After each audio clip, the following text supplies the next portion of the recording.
Polisi usut pengedit foto stupa Borobudur, Roy Suryo gimana? Ditulis oleh Syardi dari siwar.com.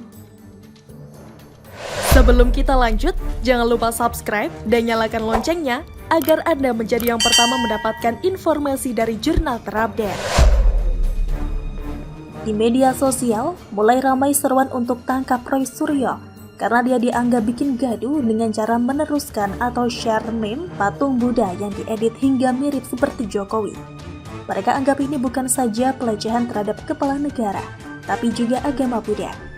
Ada satu video dari seorang wanita, saya tidak tahu namanya, tapi dia bilang begini, keadilan sosial bagi seluruh rakyat Indonesia.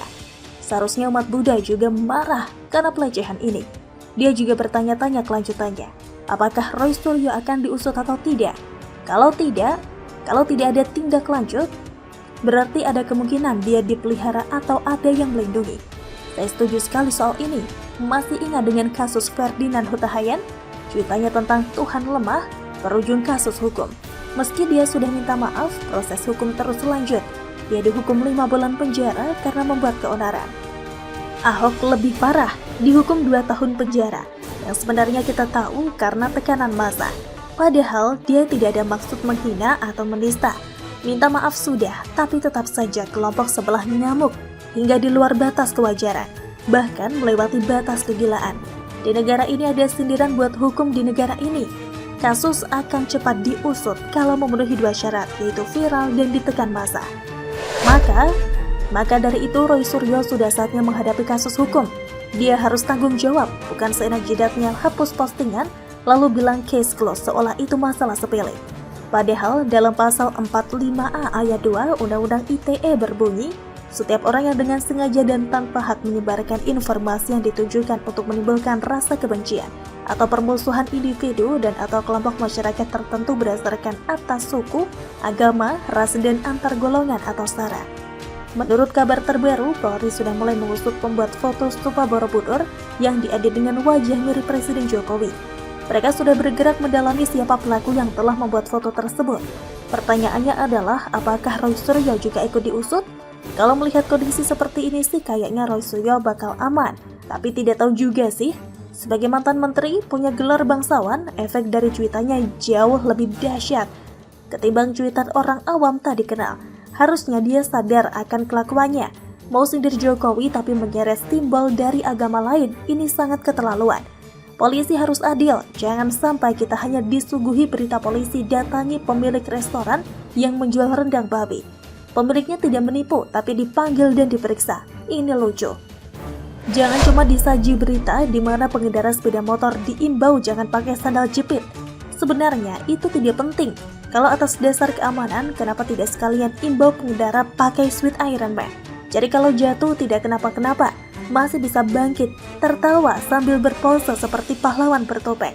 Sebenarnya politisi seperti Roy Suryo ini banyak sekali di negara ini. Ada yang hobi nyinyir, tapi ada yang suka menyinggung sara. Semua itu sebenarnya cuma efek dari kebencian politik. Tapi kalau sudah bermain di isu agama, apalagi ada dugaan pelecehan, ini tidak bisa dibiarkan. Tidak bisa nyanyi lagu kebangsaan, it's okay, meskipun disindir jutaan orang. Terkait Panji, saya tidak tahu persisnya gimana. Tapi orang-orang selalu teringat Panji kalau bicara soal Roy Suryo. It's okay. Tapi kalau sudah share meme tak pantas, ini harus diusut juga. Cuitan lain Roy Suryo juga sangat blunder dan malah bikin memojok. Biar semakin jelas dan tidak ada lagi bazar RP yang memprovokasi murahan, ini kronologi meme-meme tersebut. Meme pertama diunggah @irutpagut 7 Juni 2022 pukul 9.36. Diunggah kembali oleh @newopa 9 Juni 2022 pukul 8.05. Meme satunya diunggah oleh @fly_free_dy 10 Juni 2022 pukul 17.25.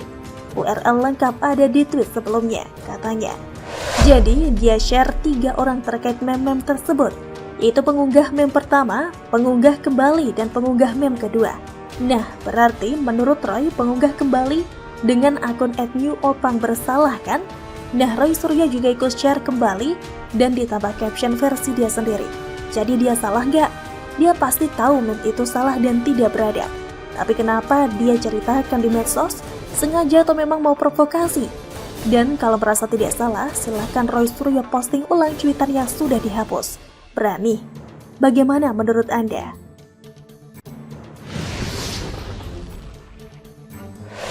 Berkaca dari kasus Ahok, polisi harus tangkap Hilmi Firdausi dan Fadlizon layaknya Buniani, ditulis oleh Niha Alif dari siwar.com. Sebelum kita lanjut, jangan lupa subscribe dan nyalakan loncengnya agar Anda menjadi yang pertama mendapatkan informasi dari jurnal terupdate. Meski ormas-ormas ekstremis seperti Ormas Terlarang telah lama dibubarkan, nyatanya paham ekstremis masih tumbuh subur hingga kini. Berawal dari kebencian pada sosok Ahok yang bersih dan dicintai rakyat, maka isu kafir hingga etnis minoritas dihembuskan. Tidak hanya itu, kelompok mereka juga sengaja melesatkan pidato Ahok di Kepulauan Seribu dengan menambahi caption pada video yang telah diedit. Tapi negara bersikap adil saat Ahok telah masuk penjara. Sosok provokator Yani Buniani juga ikut mendekam di balik jeruji besi. Rupanya keonaran di negeri ini tidak hanya dilakukan Rizik CS, tapi juga ustadz-ustadz ekstremis lain yang masih leluasa memprovokasi.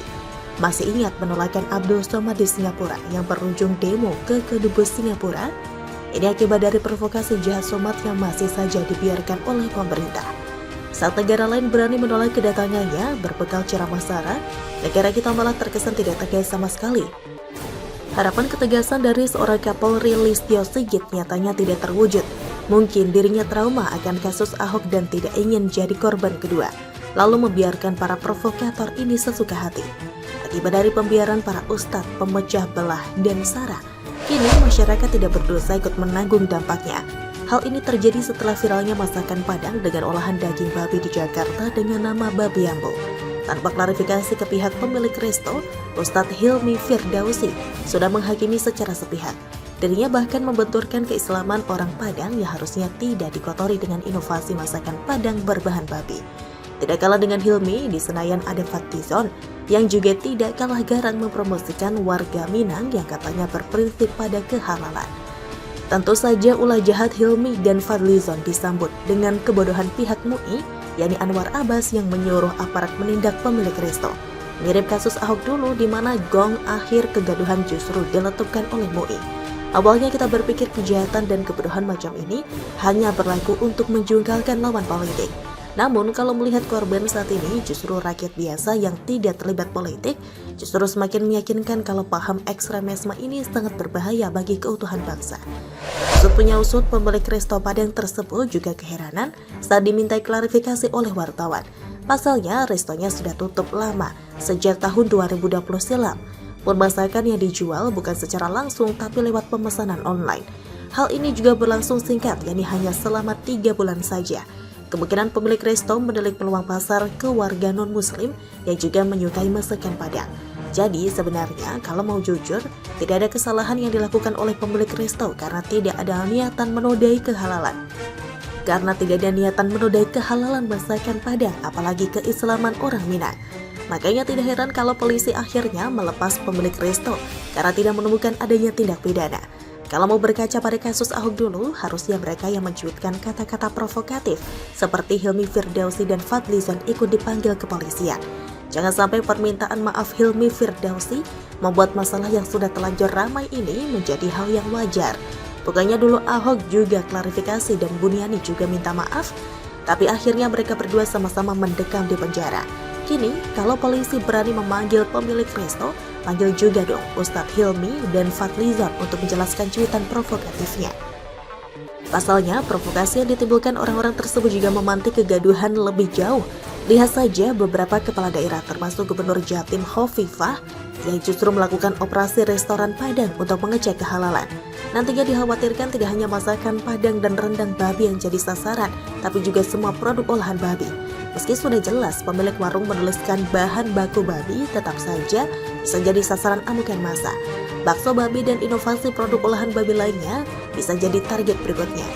Betapa mengerikannya negeri ini ketika kita mengakui adanya 5 agama dan kepercayaan lain, tapi masih mempermasalahkan kehalalan produk yang jelas tertulis non-halal.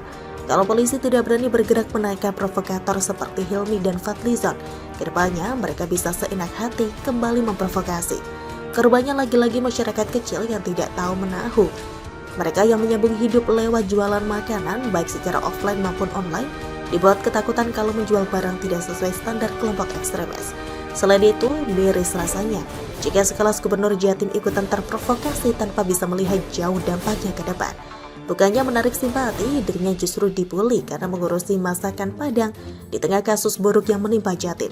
Belakangan ini memang ramai diberitakan banyak hewan meninggal dan sakit akibat penyakit kuku dan mulut atau yang dikenal dengan PMK. Peternak pun harus menanggung banyak kerugian akibat penyakit yang kini mewabah. Alih-alih mencari solusi permasalahan ini, Hovifah malah ikutan mindset kadrun yang dikit-dikit mengkafir-kafirkan dan mengharam-haramkan. Semoga kedepannya ada aturan tegas dari pemerintah yang bisa melindungi pelaku usaha dari serangan kaum ekstremis. Penulis sendiri pernah dimintai klarifikasi soal tulisan penyakit corona yang berasal dari kelelawar. Padahal jelas ada sumber media mainstream. Kata mereka tulisan ini bisa menimbulkan ketakutan pada pemilik resto dengan bahan kelelawar. Anehnya saat berhadapan pada gerombolan ekstremis yang menyerang rendang babi, kepolisian auto mingkem karena kalah garang. Ingat, ketegasan harus berlaku dua arah, bukan hanya mereka yang posisinya lemah. Kalau perlu adakan sertifikasi penceramah dan buat aturan tegas bagi provokator meskipun seorang ustadz dan penceramah kondang sekalipun. Kepolisian tidak perlu takut dengan Abdul Somad, Hilmi Firdausi dan lainnya. Ingat, dulu saat menangkap Rizik juga ada kekhawatiran besar menghadapi pengikutnya yang berwatak preman. Tapi akhirnya kepolisian menang, apalagi kalau hanya berhadapan dengan ustadz-ustadz media sosial yang pengikutnya juga kebanyakan di sosmed. Kalau urusan MUI dan DPR kita serahkan ke pemerintah pusat untuk menggodok aturan bersama. Anggota DPR tidak boleh lagi berkomentar masalah kegaduhan di masyarakat apalagi di Twitter. Karena selama ini cuitan Fadlizon justru banyak adu dombanya ketimbang edukasinya. Termasuk MUI yang harusnya bertindak layaknya ormas lain seperti NU dan Muhammadiyah.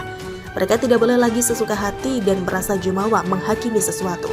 Kalau perlu kedepannya ormas ini dibubarkan saja bila dirasa banyak mudarat ketimbang manfaat. Akhirnya kita tahu ketegasan pemerintah menghadapi gerombolan ekstremis ini sangat diperlukan. Jangan sampai ketika Jokowi tak menjabat, ulah mereka semakin tidak terkendali. Sudah saatnya ada undang-undang tegas mengenai keberadaan paham ekstremis, khalifah dan lainnya. Jangan sampai kita telat menyadari kehadiran mereka yang bisa jadi semakin tumbuh subur di kemudian hari. Begitulah kura-kura.